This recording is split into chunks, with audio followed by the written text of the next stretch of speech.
Programs on MPT are made possible by our members and the following. Hi, I'm David Schaffnacher. Are you tired of seeing me on MPT? Well, I know these guys are, but in order to see less of me, you need to give more to MPT. So become a member today. Thank you. Hi, I'm Mark Wahlberg, host of Antiques Roadshow. Here's a little tip from Roadshow's big new special episode. When you're talking antiques, size does matter. Well, it's amazing you were able to get it here. It's, I think, the largest painting we've had here today. I've never seen one quite like this. All right. Talking about good things come in small packages. Don't miss Antiques Roadshow, big and little. Tonight at 8 on MPT. The Battle of Baltimore changed our nation. We realized that we had a major victory. So did a young lawyer from Georgetown. It's not just a happy song, you know, it takes you through the darkness. Get the story behind Francis Scott Key's inspiration. This was not cold poetry. This was a living melody. Anthem, Tuesday night at 8 on MPT. You're watching Public Square on member-supported MPT.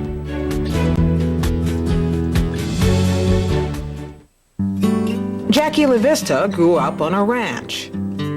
I never knew anything else. From the time I started walking, I was walking on the ranch. I remember riding with my dad. He was larger than life, I guess is the best way to say it.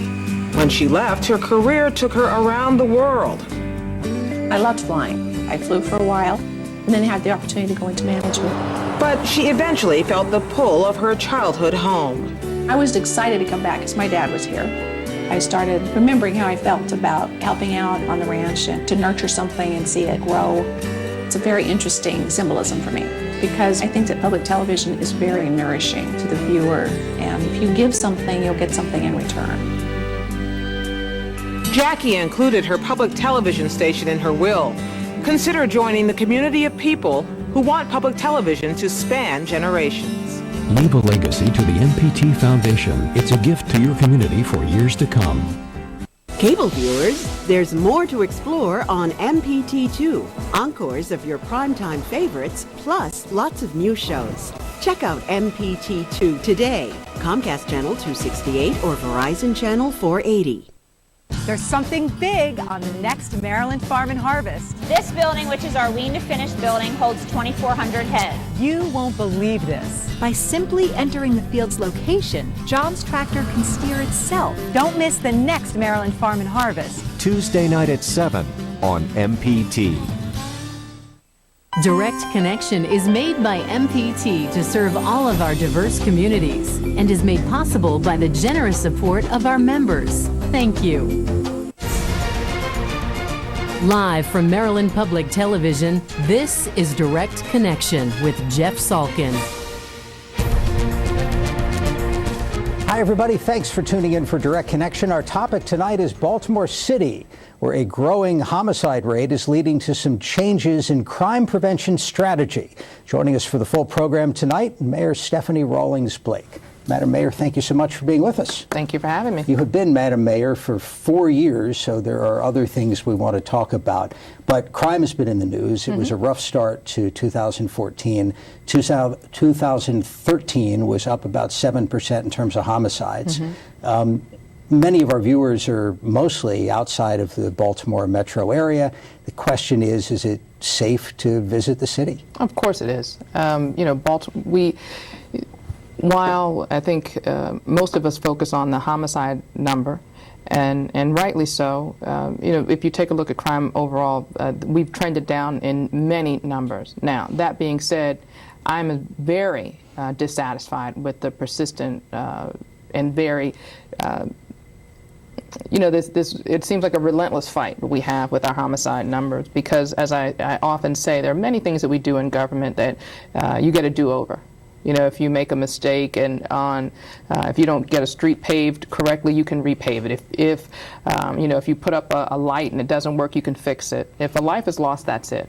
and there's no do-over. So it is understandable that my focus and the focus is on the homicide number. And while we're not changing strategies, as you mentioned, we are strengthening the strategy we have, which is focusing on the most violent offenders. I was thinking about Operation Ceasefire, which has been in the news. Is that a new approach? It is a doubling down on the focus and the strategy that we have. We're focusing like a laser on the most violent offenders, and we're doing it, strengthening that strategy by bringing in Operation Ceasefire. That is a community-driven model that requires all of us, all of the public safety stakeholders, to be on the same page.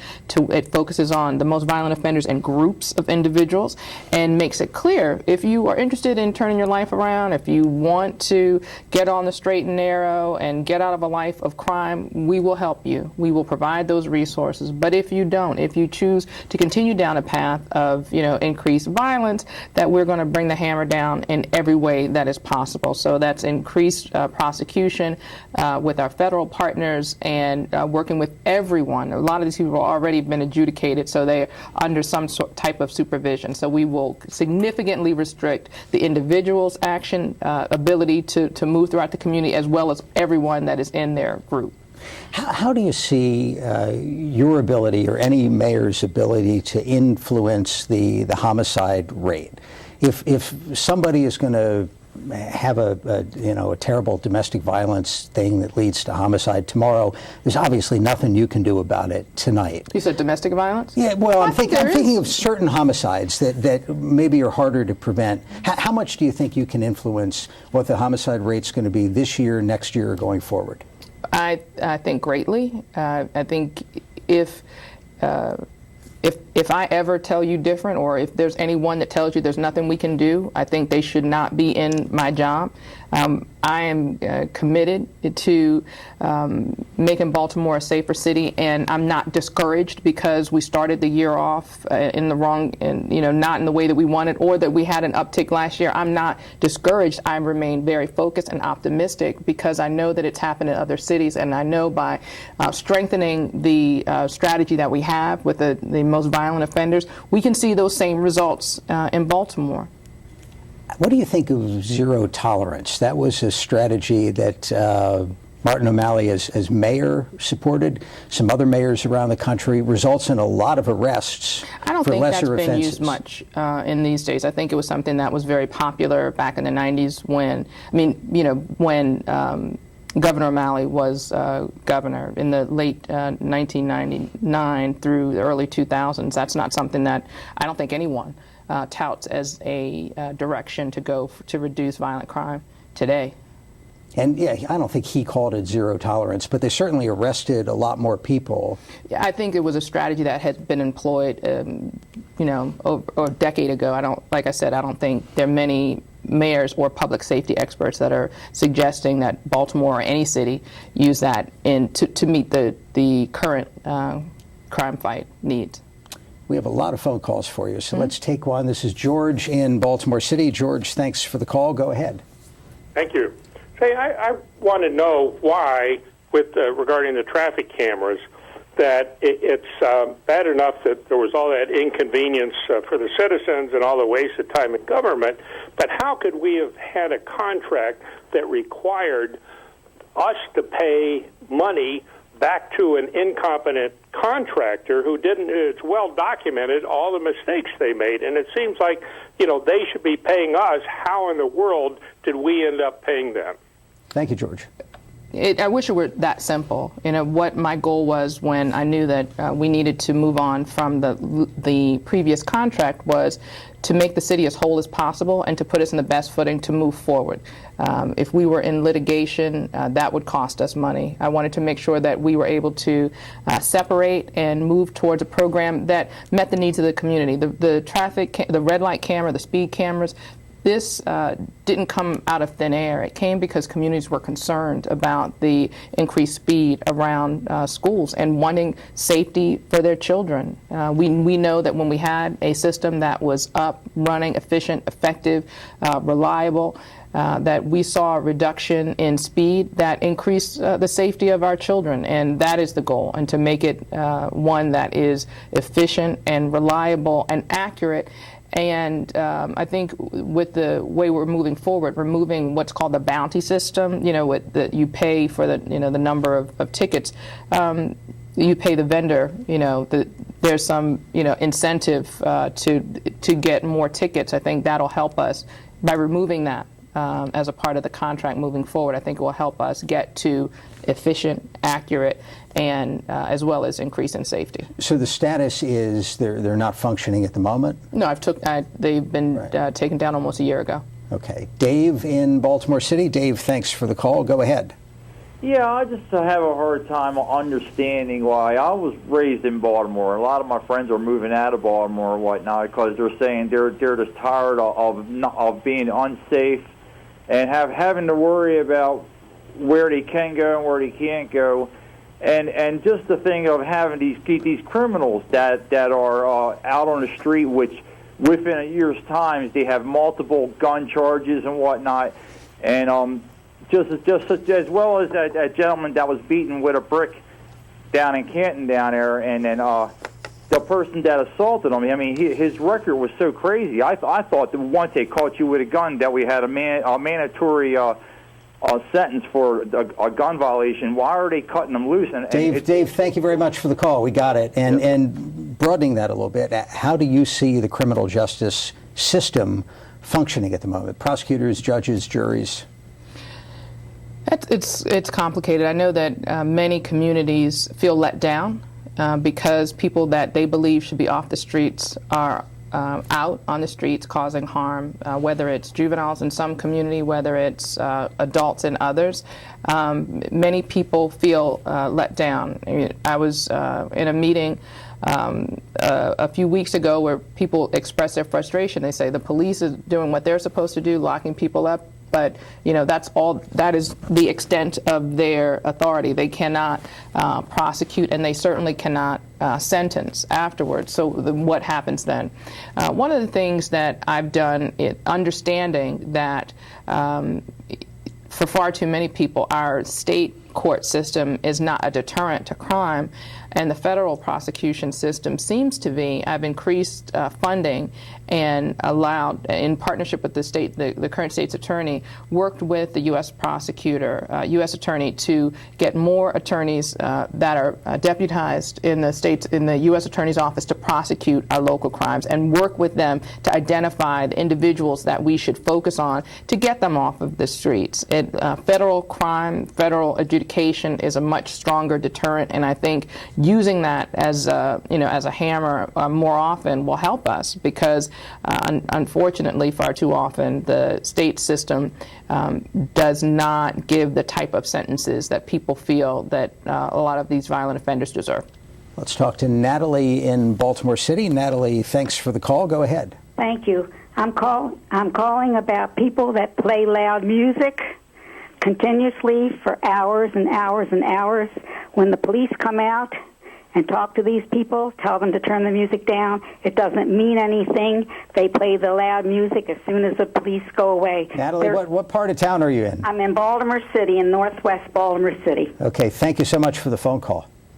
That's certainly people want to be able to enjoy their home and the peace and quiet of their home. I think it's, people understand if you have a birthday party or anniversary or something like that, but when you have neighbors that are constantly being, unneighborly, it causes a problem. I would ask Natalie to, if she could reach out. I don't have access to her number. I don't know if you do, but if you do, I'll follow up. But if we don't have access to her number, I would ask her to reach out to my office, the Mayor's Office of Neighborhoods, tomorrow, and we can follow up. What happens in a lot of those cases is we have to send the community relations officer out because it's not going to do any good to keep calling the police, because by the time they hear the sirens or see the police, they'll turn it down, and it's an ongoing problem. We need to get someone out there that can work with them and be a mediator in that situation. So if she calls, we can work on that. Let's talk to Tony in Baltimore City. Tony, thanks for the call. Go ahead. Yes, I'm concerned with the streets that are in Baltimore City, particularly during the snow that we just had in Baltimore City, that the city kind of like shoveled everybody in, all the snow that was moving from the main road. it barricaded all the cars on the main streets and the side streets or whatever. And I don't know why the mayor or someone in her administration do not really take a good look at around the city on your side streets. It's a lot of people that live in the city that do spend their tax money on, on the tax dollars on the city that get paid. And it just seemed like the city just went null and void with the side streets in the city, and the snow just piled up and piled everybody in, and we was locked in for 3 or 4 days. Tony, thank you very much for the phone call. There's not a whole lot of places to put the stuff when you get 20 inches of snow.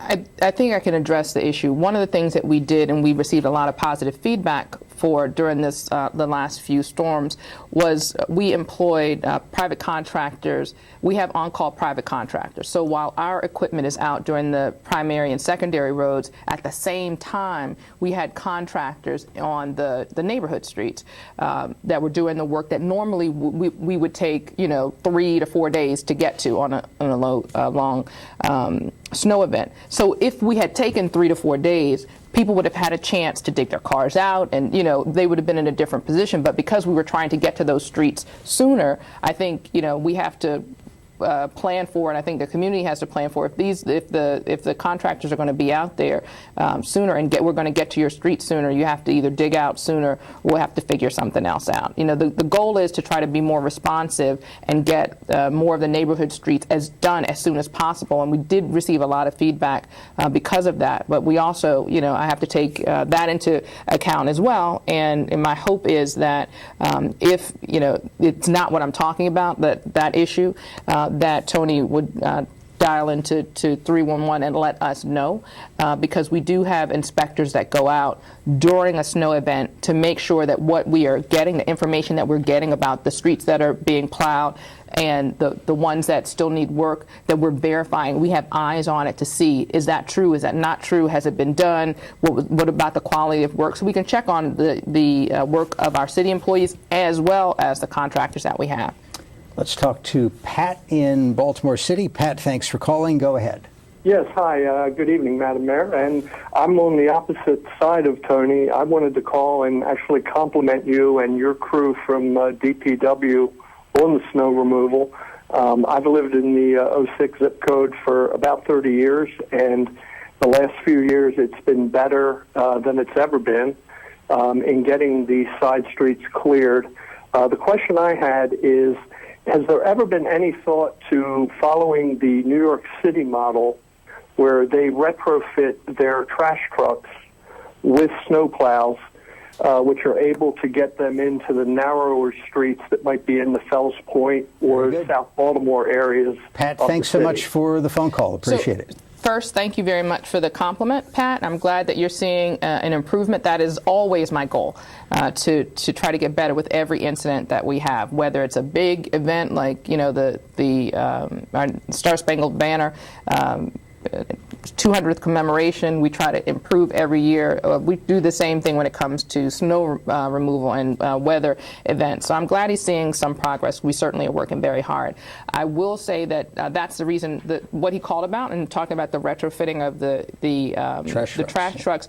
That is the reason why we got the on-call contractors on board, and we're able to hit those neighborhood streets sooner because we did that. So, New York does it their way with the retrofitting. We retrofit some of the equipment that we have, but we also have the on-call contractors that are out there doing the small streets. Let's hope we're done with it for this year. I can only hope.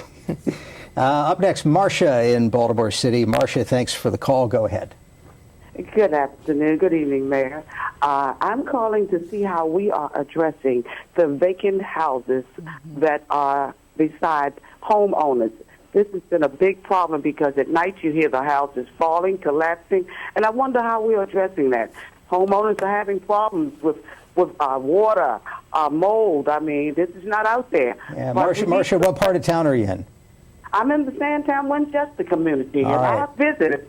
And I talk to folks because I was once a community advocate. And this is a problem, especially with the seniors. These vacant houses they're living in between, rats, problems. Yeah, there. absolutely. Thank you so much for the call. So Two issues. Number one, Marcia, thank you for the call. I want to just talk very briefly about the rat issue, and then I'm going to talk about the vacant. One of the things that we're piloting in this fiscal year is we're doing a municipal trash can. The goal is to do a municipal trash can pilot.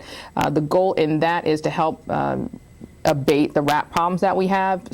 Far too many times people put out their trash incorrectly. Rats are there because they're, if you feed them, they will come. So you want to standardize the trash cans? Standardize the trash cans. We're hoping that will reduce litter in the communities. So we're doing some pilot neighborhoods as well as abate the rat problem. So my fingers are crossed that we're going to see the improvements that we want to see, and maybe we can take that citywide. That's the first small thing on the rats. With respect to the vacant housing, I talked about my focus on violent crime and the homicide rate. One of the other things that I knew we needed to do better coming in the door as mayor was our vacant housing problem and the blight that we see in our community. I talked to my housing department and my senior team, and I said, this is not acceptable. We need to figure out a way to deal with the vacant housing in Baltimore that we haven't done before. And that is how we created 3 years ago our Vacancy to Value initiative. So we have created a comprehensive program in Baltimore where we created incentives. So we have housing incentives for Baltimore City employees. If you participate in the Live Baltimore trolley tours, you get incentive, as well as we have the Baltimore Home Ownership Incentive Program, or I call it BHIP. So that is part of our Vacancy to Value initiative. Additionally, we have invested a significant amount of money in demolition, increased the demolition spending over the past 3 administrations. We're tearing down more blighted property. We are creating incentives for the homeowners, as well as working very hard with those are the carrots. On the stick side, through the help of the council, we were able to get a new $900 citation. So when we have those absentee landlords, instead of having to go through the long process of taking them to court, what we're using is that citation. And once you get 2 or 3 or more of those $900 citations, it catches your attention. And these absentee landlords are, many of them are either selling the property or fixing them up so they're no longer blight in the community. We also have, as part of that Vacancy to Value initiative, part of that is dealing with the vacant property and turning them into, we call the power and dirt, turning those vacant properties into community green spaces. So we have urban agriculture, we have community gardens, we have community parks that we're turning these the blighted properties into, and we're seeing that all over the city. So yes, it's a problem. It's one that that's why I have the Vacancy to Value initiative. If she goes on the Baltimore City website, she can read all about it. We're getting not just national acclaim, but international acclaim for the way that we've innovatively dealt with the problem of urban blight. Let's I'm very proud. talk to Clyde in Baltimore City. Where else? Clyde, thanks for calling. Go ahead. How you doing? Good afternoon, Mayor. My thing is the crime in Baltimore City. And you are doing a lot to stop the crime in Baltimore City. But the problem I feel, though, is what are you going to do about the guys that don't want to commit crimes any longer, and they're trying to turn their life around, and they have these records, and they have nobody you could turn to as far as, to be hired. Nobody wants to pick these guys up. I think that's a big problem in the city. Good question, Clyde. Thank you very much. So the problem of you talked about the zero tolerance, or many people call it mass arrest. That was a concern of mine. When you have mass arrest, mass people with records. You have mass people with records, it's tough enough to get a job. And the problem that I have is the data shows it's not the best way to get to significant violent crime reduction. So dealing with the issue of young men, particularly that have criminal records, I have a whole Mayor's Office of Employment Development job site that is devoted to people in the reentry community, people who have records that are recently getting out of jail. We have training, we have resources. We work really hard to connect people, whatever your circumstance is, to job opportunities. So I would suggest to Clyde that he take a look at that. It's located in Mondawmin. It's the lower level of Mondawmin Mall, and to get connected limited to those resources. Additionally, we work very hard. We're creating over almost 2,000 jobs with the new casino that's coming online, and with the legislation we were able to get through, that those opportunities have expanded to people who have had a record but are 7 years clean. Okay. And that's something that I'm really proud of, because I wanted to make sure more Baltimoreans had an opportunity to gain employment and develop careers out of this new opportunity. Speaking of lots of arrests, a lot of prominent Democrats in Maryland are moving fairly rapidly in the direction of liberalizing marijuana laws. How do you feel about it? I think it's interesting political conversation. I don't think it's going anywhere in the legislature this year. I think it is, I'm distressed by the number of, particularly in Baltimore City, the number of African Americans that are being arrested for marijuana. I think that that is something that we definitely need to address on the police side as well as on the prosecution side. But I don't think, I'm not convinced that legalization is the answer. I have about 15 seconds. The way somebody can get in touch with city government, 311? 311, if you have a concern that you need us to address, or just go on the website, baltimorecity.gov. Mayor Stephanie Rawlings Blake, thank you so much for making time for us. Thank you. I feel like we got a lot accomplished in that time. Lots more calls. We'll have to do it again. I'm looking forward to coming back. Let's go to a quick program note. Tonight at 9 o'clock, be sure to join us for a new MPT documentary on the life of former Maryland Governor Marvin Mandel. Here's a preview. The story begins in Baltimore. As World War II is ending, Charm City is just beginning its renaissance. The Inner Harbor is still a mass of warehouses and railroad tracks. A new waterfront tourist attraction is only the vision of a few forward thinkers. And at this turning point, one young man who's pitching for a career in pro baseball instead begins a charmed life in a field he never dreamed of. I was born and raised in Baltimore. In fact, my parents, both of them, were born and raised in Baltimore. So we're Baltimoreans. And that's where I started to play ball. So I thought baseball would be a great future. And then I got hurt, and that was the end of that. That was the most disappointing thing in my life. So Marvin Mandel trades the pitcher's mound for law school at the University of Maryland and then the Army. But in 1952, the southpaw from West Baltimore catches the eye of a most unusual scout, the Jack Pollock machine that dominates Baltimore politics. They said to me, you know, you're a veteran, you got a law degree, I'm going to recommend that they put you on a ticket. I said, well, what do I have to do? He said, you don't have to do anything. I said, well, if I don't have to do anything, it's all right with me. And about 2 days after the election was over, they told me I had won. Now here I am, a member of the legislature, and never even been to Annapolis. Mandel is elected to the House of Delegates, and in just 11 years, rises to become the Speaker of the House. Marvin Mandel, A Complicated Life airs tonight, 9 o'clock here on MPT. It's a great program. Thank you for watching, and have a good night.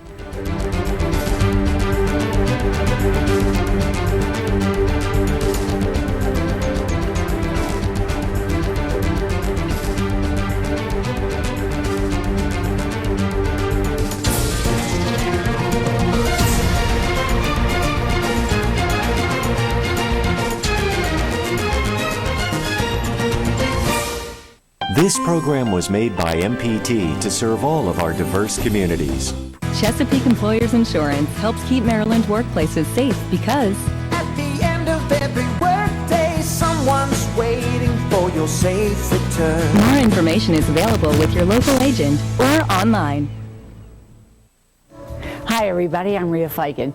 Here at MPT, we have made a choice, and that choice is to produce and to create unique local programs that you're not going to find on any other station. Direct Connection, Outdoors Maryland, State Circle, Your Money in Business, Artworks. We hope that you have made a choice too.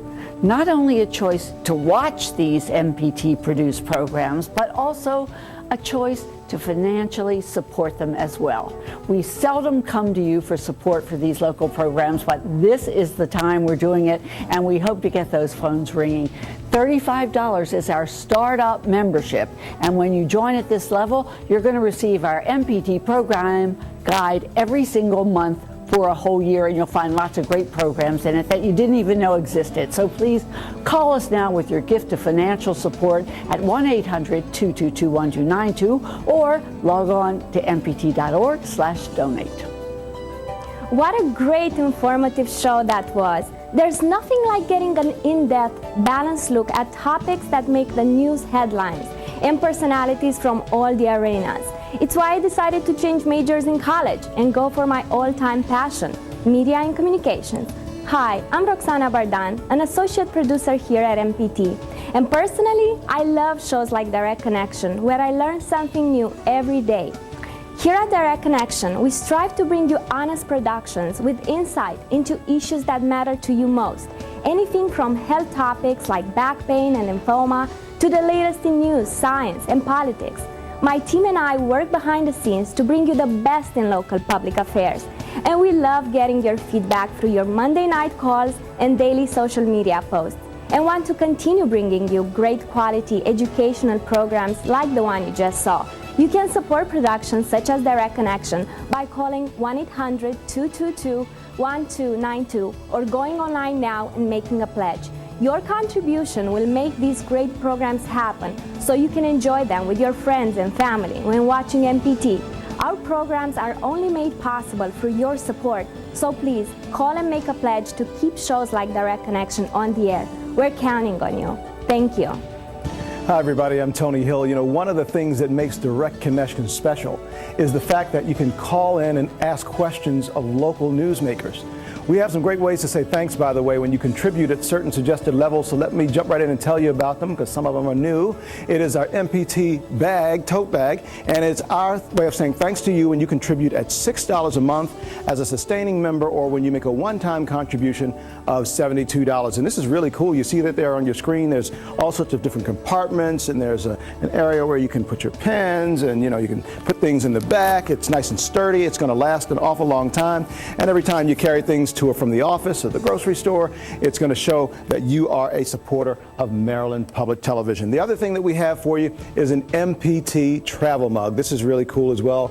Keep cold things cold, keep hot items hot, and it is our gift to you when you make an investment of $5 a month as a sustainer, or when you make a one-time contribution of $60. And this is all very easy. Call, talk to our volunteers. The number is 800-222-1292, and you can charge it on your Visa, MasterCard Discover, or American Express. If you'd like to make your donation online, simply do that at mpt.org/donate.